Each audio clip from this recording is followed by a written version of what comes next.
Good evening and welcome to Legal Briefs, the Double Pump. Yes, it is the evening we have been waiting for over a year and a half.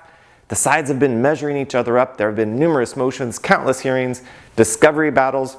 It is finally time for the parties to rumble, fight, and tear each other's positions up. And with the filing of summary judgment motions, let the fight begin.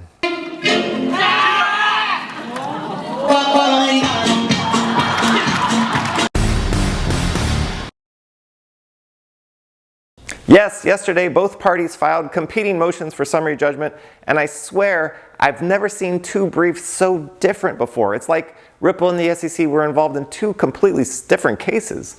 The SEC took every little thing that Ripple has said about the price of XRP over the last 10 years and pieced it together as a motion, and Ripple went the exact opposite way with its brief and made a very sophisticated legal attack on what an investment contract is. So the fight will be joined in the response briefs because these two briefs basically argue right past each other, kind of like an old married couple. So my job in the next 10 to 15 minutes is to help you understand what the arguments are, and as a bit of foreshadowing, I'll just tell you that the SEC is very focused only on the facts about this case. In other words, if the SEC wins, it will only win this case. It's very fact specific, but if Ripple wins, oh boy, the argument is so broad that it could hamstring the SEC in everything it does from this day forward. But I'm getting a bit ahead of myself, too excited. It's like I'm 18 again. So let's do this the right way and set the stage. Yesterday we got our first look at the parties' 75-page summary judgment motions, and I still believe that the Ripple case will most likely be decided with these motions. As the SEC correctly states in its brief, quote, summary judgment is appropriate when the record shows that there is no genuine dispute as to any material fact and that the moving party is entitled to judgment as a matter of law. And this case is ripe for summary judgment because there's really not many factual issues that are disputed. All of the statements that the SEC found from Ripple are clearly correct. If a Ripple employee wrote on a Twitter post that Ripple cares about the price of XRP, no one is disputing that was posted. They are only arguing about what that post means. And that is why this case is ripe for summary judgment. That's all the argument is over. But before we go into what was in the briefs, there were a couple of shocks about what was not in the briefs. Now, first and foremost, despite all of the discussion about this by Attorney John Deaton and lately by the Digital Chamber of Commerce, nowhere in the SEC motion for summary judgment does it argue that XRP is inherently a security.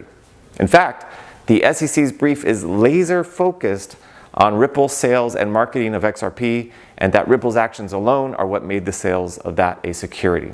Look at the SEC's table of contents, page 4 and 5. Just looking at the headlines, headline 1, Ripple offered and sold investment contracts. Headline 2, defendants violated Section 5 when they offered and sold XRP in a public distribution.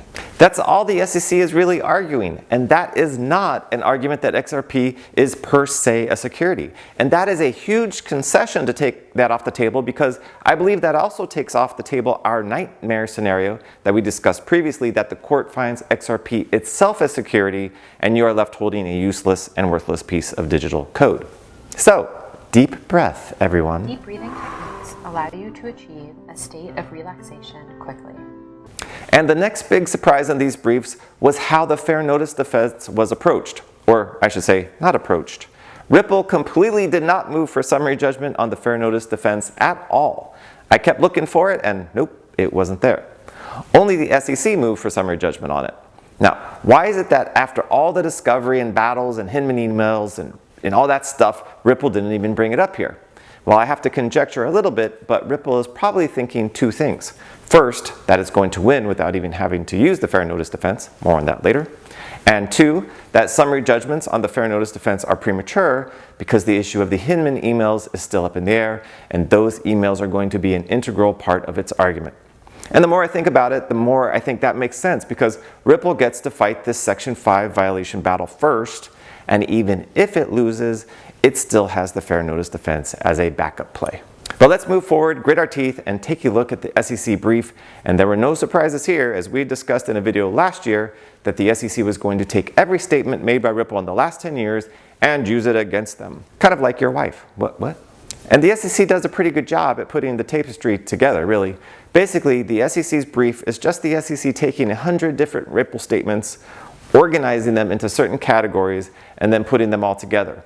And here are the two main categories of statements, and it's just from the SEC's table of contents. Looking at page 2 and 3, quote, defendants marketed a purchase of XRP as an investment into a common enterprise. That's the first category. And, quote, defendants told investors to view XRP as an investment that could be profitable based on Ripple's managerial efforts, close quote. That's the second category. And here is an example of one of the SEC's better paragraphs it puts together, and this is from page 22 of its brief. Quote, in emails to XRP investors and market participants too, Ripple pushed the concept that XRP's increasing price was proof of Ripple's success. Ripple made that point directly to XRP investors in emails, touting the price increase as proof of adoption of XRP and the XRP ledger, pitching the record-setting week reached by XRP, and noting the strong correlation between the usefulness value of XRP and the adoption usage of Ripple's technology, close quote. Now, these paragraphs will be attacked by Ripple in its reply brief next month, I think, but overall, the SEC does a good job of piecing all of these statements together to at least paint a picture of a Ripple that was interested and invested in the price of XRP, which would suggest that XRP purchasers were reasonably looking to Ripple to increase the price of XRP. And that has so far been the focus of the battle in this litigation. How did Ripple market XRP? And Ripple in its motion for summary judgment gives a big shrug and takes us in a completely different direction. In fact, Ripple's brief was a legal Aikido move that made me read it twice to even understand what they were saying. Aikinage. So, without further ado, we are going to look at Ripple's main argument, which I'm curious myself if I'm going to be able to explain this to you. We'll see. And if you had looked at Ripple's brief before watching this video, you were probably disappointed by the first 30 pages or so. I mean, look at the table of contents for a second. Starting on page 13 of its brief, when you think that Ripple will engage on the Howey test, it starts talking about something called blue sky cases from before 1933. I mean, Ripple spends 8 pages talking about that stuff that happened even before the SEC came into existence. What are they doing? And then for the next 10 pages, it talks about the word, quote, investment contract. And again, not a word about Howey or the 4 prongs or any of that stuff.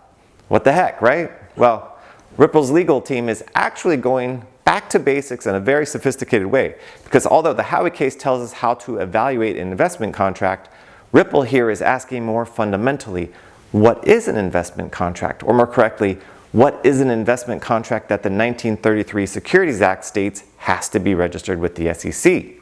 Or, as it explains in its brief on page 15, quote, of the instruments in the Securities Act's definition, the only one the SEC seeks to apply to XRP is, quote, investment contract. The Securities Act does not define investment contract, but it is a fundamental canon of statutory construction that words generally should be interpreted as taking their ordinary, contemporary, common meaning at the time Congress enacted the statute, close quote.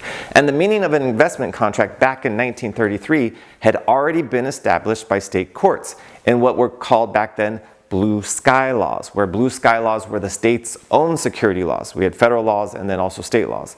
And back then, when Congress passed the federal securities laws, it was pulling in all of the state case law and using it to interpret the federal law. And who cares about Texas or Minnesota's securities laws from 1925? Well, we do, because this is what those laws said. Looking at page 18 of Ripple's brief, paragraph A, every pre-1933 blue sky investment contract case involved a contract.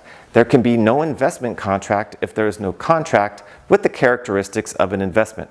Accordingly, the blue sky cases treated the existence of a contract as a threshold question before even considering whether that contract was a, quote, investment contract.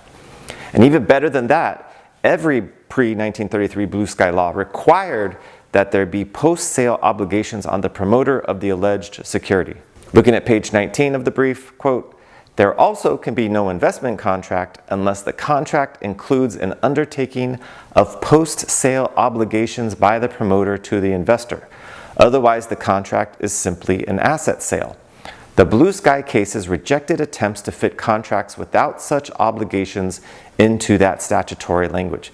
So what's that mean?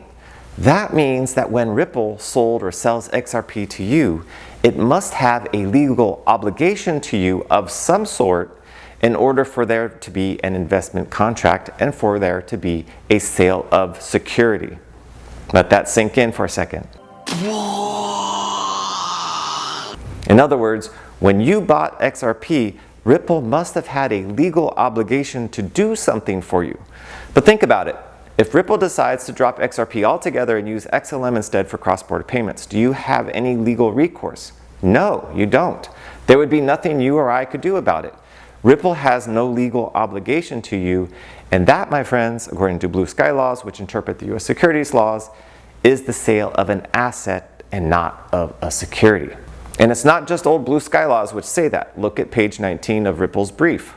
Quote, in its briefing to the Supreme Court in Howey, the SEC's own proffered definition of an investment contract likewise required a contractual arrangement, describing the SEC's definition of an investment contract as including any contractual arrangement for the investment of money in an enterprise with the expectation of deriving profit through the effort of the promoters. The SEC's definition in Howey was right. Our research has found no case finding an investment contract without such a contractual relationship, close quote. And that, my friends, is $100 million worth of research. And what about binding precedent in the Second Circuit where this case is? That's what really matters, right? Well, let's take a look at page 22. Quote, each of the Second Circuit's cases finding an investment contract likewise identifies a contract conveying certain rights and then looks to surrounding context to determine whether those rights constitute an investment contract, close quote. Uh-oh, SEC. And now we see why Ripple focused so much in its initial set of interrogatories to the SEC, demanding an answer to that question, what was the investment contract? Because according to the law, there was none. Now, if I was the SEC, I'd be hitting the law books tomorrow and hoping I can find a case that says the seller of an asset doesn't need to have legal post-sale obligations to the purchaser in order for there to be an investment contract. Now, I sure hope I explained that in a way that's understandable to you. And if you understand the argument, you understand how broad that argument is. How many coin offerings, ICO or otherwise, can you think of in which the seller of the coin has some kind of post-sale legal obligation to the purchaser? None, right? Me neither. Ripple just swept the leg with this brief. Thanks for watching. It's very fact